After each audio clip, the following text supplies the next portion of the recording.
जी तो नाज़रीन, शिद्दत ड्रामे में अब तक हमने देखा कि सुल्तान ज़ूबिया के बुलाने पे चला जाता है वहाँ पे उसके अपार्टमेंट में। वहीं पे एक रूम में वहाँ पे नौफिल और इसके अलावा परीज़े भी होते हैं जो कि ये सारी बातें सुन रहे होते हैं। चांदनी सुल्तान को खाने के लिए पूछती है, जिसके बाद वो कहता है वो खाना खा के आया है। वो फिर उससे कहती है कि उसने उसकी पसंद के लिए बहुत कुछ बनाया है, लेकिन इसके बावजूद भी वो खाने से मना कर देता है। फिर उसके बहुत कहने पे आखिर वो मान जाता है सूप पीने के लिए। फिर ज़ूबिया जाती है किचन में और वहाँ पे नौफिल ऑलरेडी सूप के अंदर कुछ मिला चुका होता है। ज़ूबिया वहाँ से वही सूप लेकर आ जाती है सुल्तान के पास उसे पिलाने के लिए। सुल्तान ज़ूबिया से कहता है कि वो खाना खा कर आया था, लेकिन वो सिर्फ़ उसका दिल रखने के लिए वो सूप पी रहा है। फिर ज़ूबिया उसे वो सूप पिलाती है। वो पहले जैसे ही सूप पीता है तो वो उससे कहता है कि इसका तो टेस्ट थोड़ा-सा अलग है, लेकिन ज़ूबिया उससे कहती है कि ये इसमें जो सॉस डाला है उसकी वज़ह से ऐसा टेस्ट आ रहा है। फिर दूसरी तरफ नौफिल और परीज़ा भी ये सारी बातें सुन रहे होते हैं। फिर सुल्तान जैसे ही सूप पीता है तो उसके बाद वो ज़ूबिया से असरा के बारे में बातें करने लग जाता है और उसको बताता है कि किस तरह से असरा के भाई ने उसे धमकी दी और उसको चैलेंज किया और उससे कहा है कि वो असरा की तलाक करवाने के बाद उसकी शादी असरार से करवाएगा। जिसके बाद ज़ूबिया उससे कहती है कि आप मेरे सामने असरा की बातें कर रहे हो और मुझे अच्छा नहीं लग रहा है। जिसके बाद वो उससे कहता है कि तुम सिर्फ़ एक मेरी अच्छी दोस्त हो और तुम दोस्त ही रह सकती हो। तुम जानती हो मेरी बीवी को ये की हो सकती थी और वो असरा है।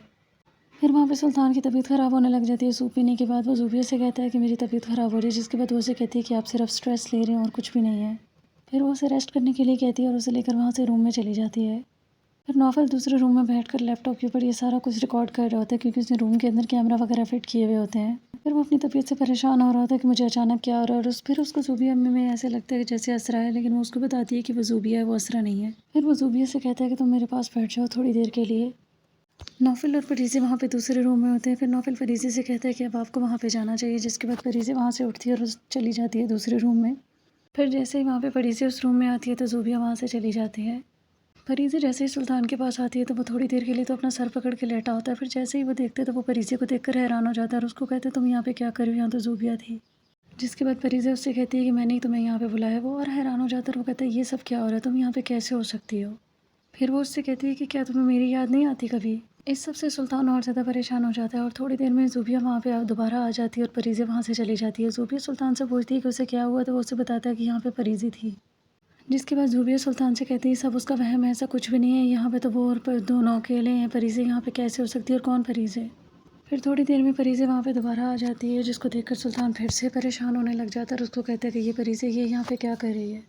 ये सब देख के सुल्तान को कुछ भी समझ नहीं आ रही होती कि उसे क्या आ रहा है, और उसके बाद वो कहता है मैं पागल हो जाऊँगा ऐसे। नौफल जो कि दूसरे रूम में बैठकर ये सब कुछ देख रहा होता है, रिकॉर्ड कर रहा होता है, वो वहाँ पे एक जो लड़की और होती है उससे कहता है कि अब आपको वहाँ जाना चाहिए। जिसके बाद वो लड़की भी उस रूम में आ जाती है।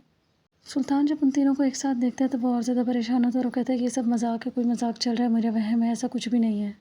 फिर वहाँ से ज़ूबिया और फरीज़ा चली जाती हैं और वो लड़की सुल्तान के पास आती है। सुल्तान उससे पूछता है कि क्या तुम असरा हो। जिसके बाद वो कहती है हाँ मैं असरा हूँ। और सुल्तान उससे कहते हैं कि तुम इतनी देर से कहाँ थी, मैं तुम्हारा इंतज़ार कर रहा था। उसके बाद वो लोग दूसरे रूम में बैठकर ये सब कुछ रिकॉर्ड कर रहे होते हैं और उसके बाद उनका काम ख़त्म हो जाता है और सुल्तान भी वहाँ पे उसके बाद सो जाता है और वो लोग वहाँ से चले जाते हैं।